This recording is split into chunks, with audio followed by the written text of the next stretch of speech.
off the big switcheroo. And we're back.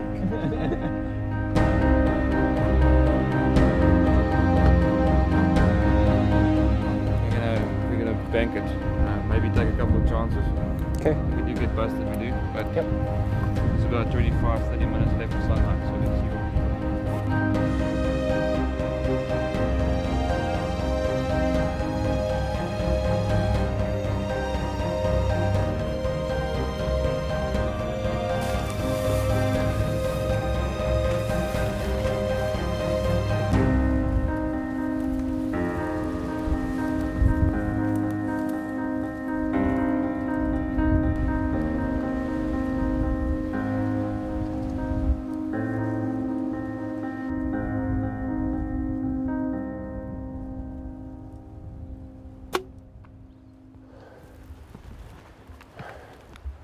Hit.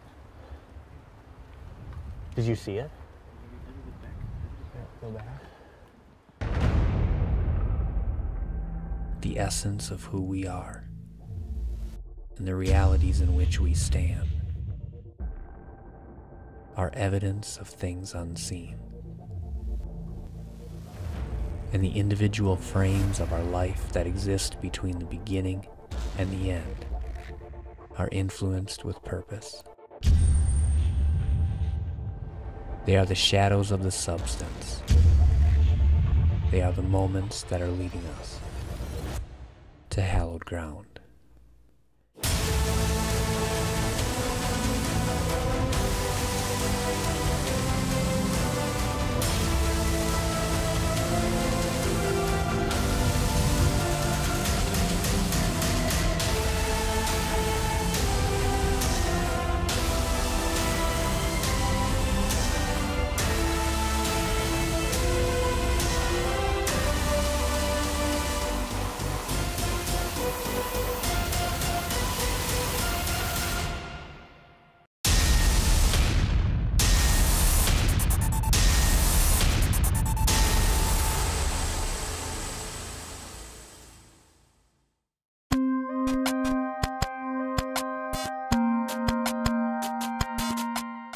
What's the plan this morning?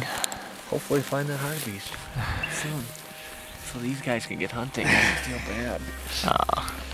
When people talk about Africa, or when you go to Africa, one of the things that people always talk about is the trackers and the skill that they have. And words cannot describe how incredible it is to watch them do what they do. You know, here in North America, for the most part, you shoot something, you find blood, and then you're looking for every drop, every speck of blood.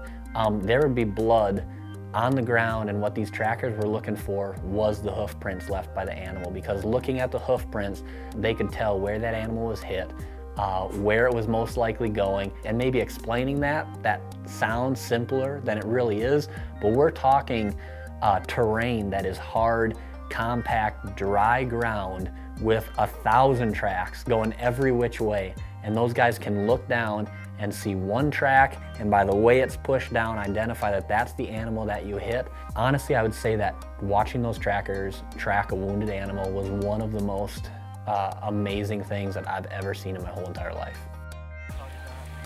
Well, we got him, and it was definitely a team effort, because looking at the footage more last night, he stepped like 4 inches really quick and then kind of rockered forward before I shot him.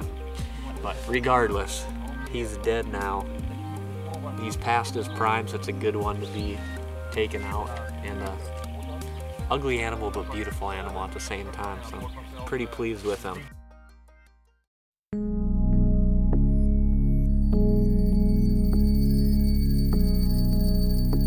So the first part of our trip was very successful. We had taken some great animals. We were learning a lot as we were going. But one animal that Joe and I both had at the top of our list was a kudu. I'd already taken my kudu on the second night. Joe had taken a red hartebeest, and it was his turn to get after his kudu.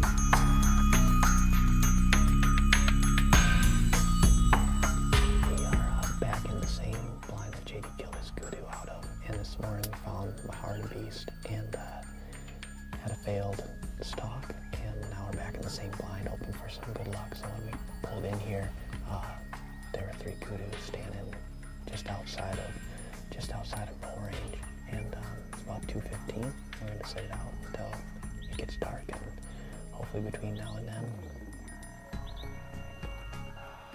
Impala comes in.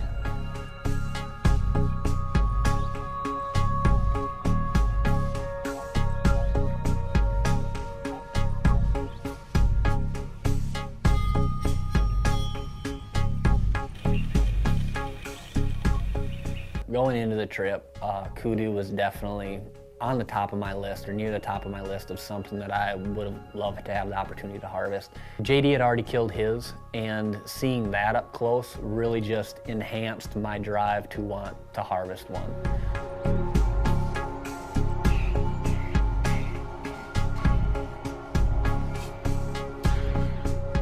You know, at this point in the trip, we'd seen JD's kudu, a couple smaller kudu, and then when this big one stepped out, you could just tell it was a completely different age structure just based on its body size alone.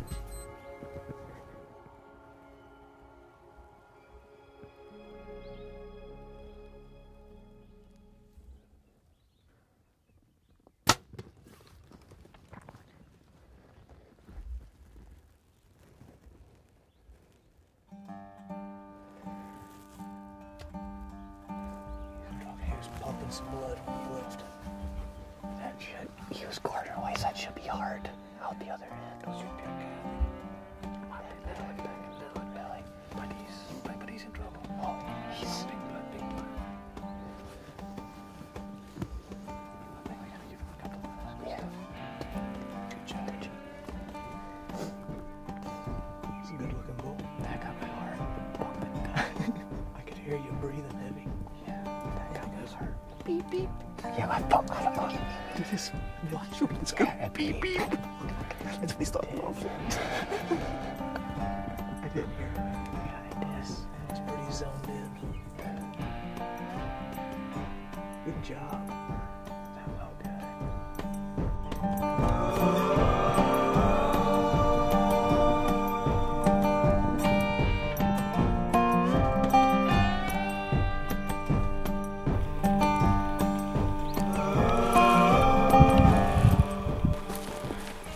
Look at that. You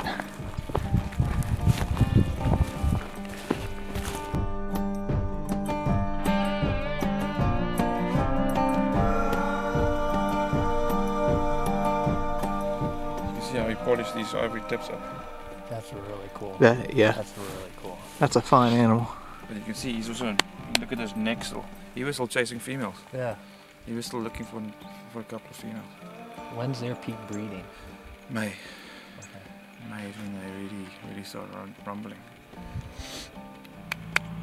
This is the animal. When I saw this hanging on the wall and after JD shot it, I mean, this trumped them all. So I'm excited. Lindsay better make some room on the wall. That really is an incredible animal, man. Just awesome.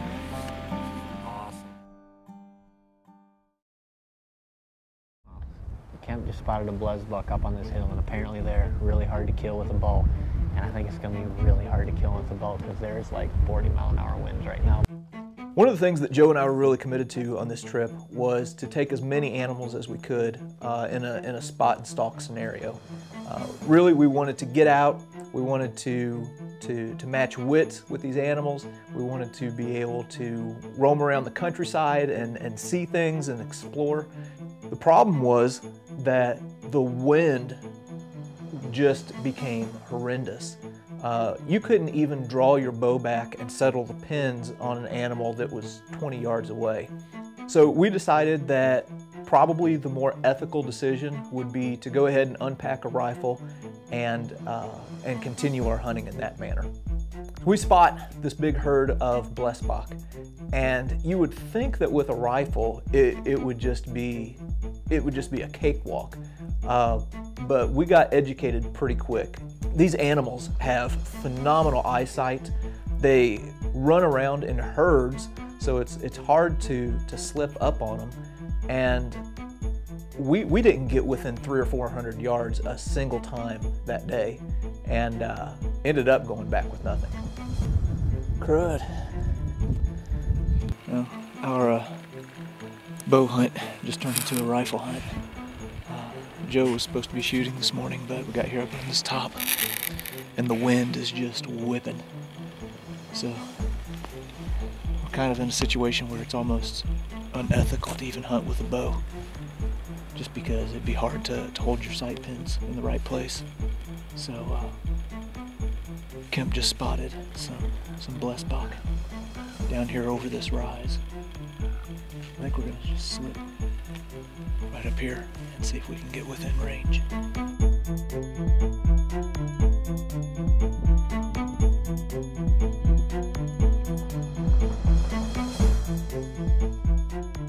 That's a pretty spot on this bush right now. How far? Here he comes. About 1,800 yards. Did you see him, Joe? No.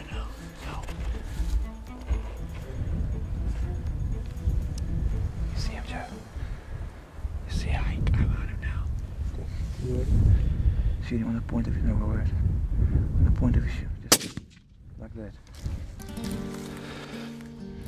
Hey, calm and blessbok down. Alright, safety's on. Okay. Holy cow. Boothus, what do you think of that? Gosh, such a cool animal. I shot a white blessbok yesterday that was blind and was just kind of on his way out, and he had some problems. And these things are just incredibly tough to kill and get on. I've heard a lot of people make comments that they think rifle hunting in Africa is easy, and I kind of had that opinion myself for a while until I got here. Beautiful animal, really old. Kemp, how old do you think he would be? 8, 9 years old. 8 or 9 years old. Just a big, mature ram. Such a beautiful animal. You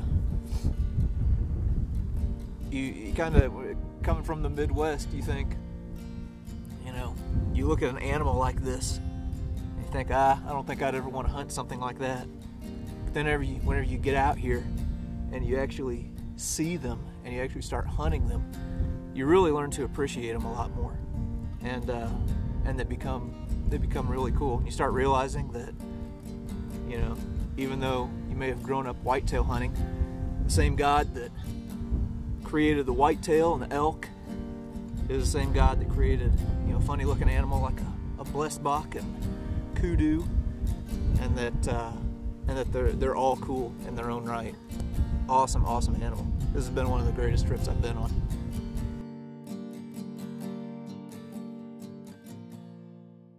So we get down to the very last day of our hunt, and Joe and I have taken some incredible animals. We've had the time of our lives, but we wanted to give it just one more last go on the mountain reed buck.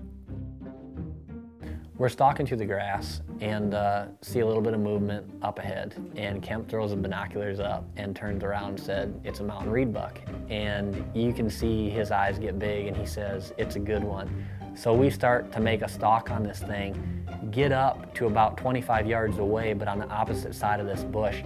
And looking through the bush, it looks like the thing is standing there just soaking up the sun, half asleep.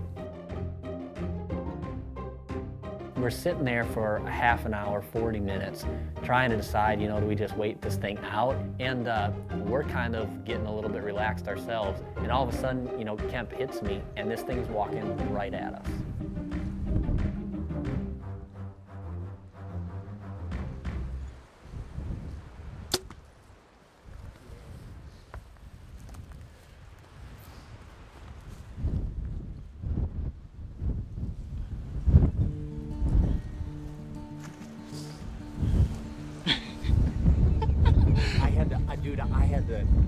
I shot that thing sideways. Was it a good hit?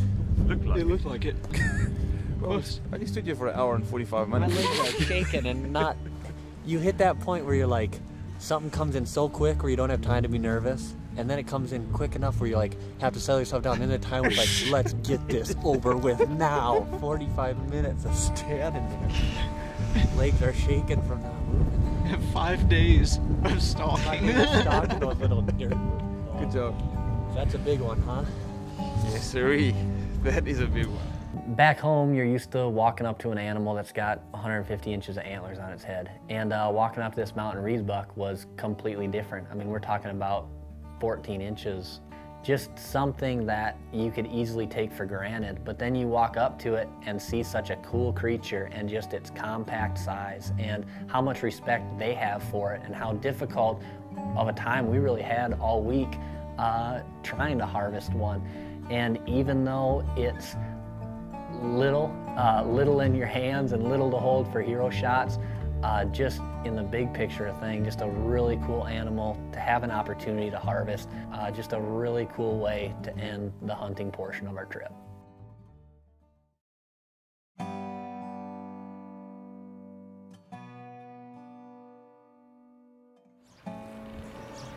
There's a story in the Bible where a guy comes up to Jesus, asking what the greatest commandment is, and Jesus answers him by saying, basically he sums up the whole Bible. He says, love God, love your neighbor. The guy fires back the question, he says, who's my neighbor?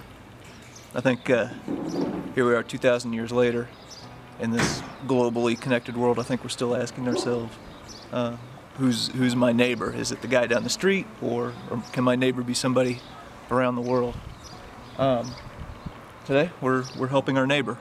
We're here at Vayani Safe Haven, which is an orphanage here in South Africa, where they take in kids who have been abandoned or who have been abused. We killed a couple kudu earlier this week.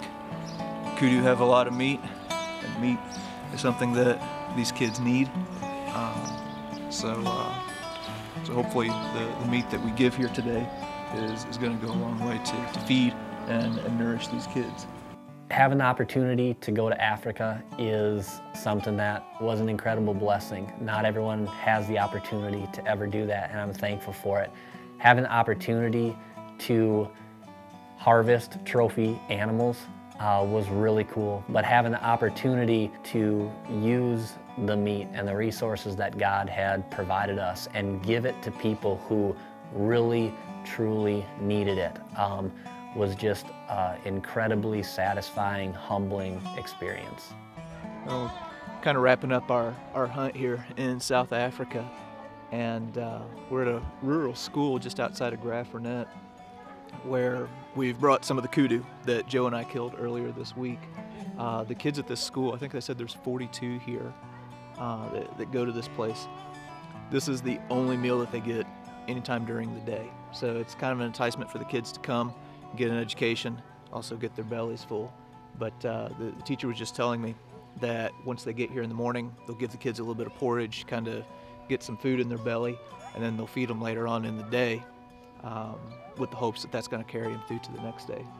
So it's pretty cool that we're able to take the meat from the kill that we got, use it for the purpose that God intended it to, take this renewable resource and use it to feed people.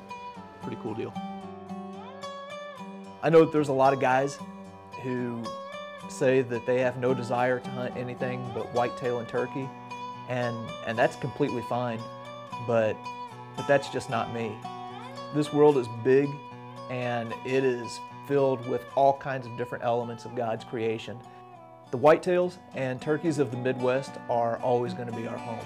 But whether we're hunting the farm ground that we grew up on, or whether we're hopping on an airplane and flying to the other side of the world, the same things are going to remain true. We're going to try and learn as much as we can along the way. We're going to soak up every experience that is out there before us. And most of all, we're going to take hold of the opportunities that God puts in front of us and do our best to leave behind a footprint that matters.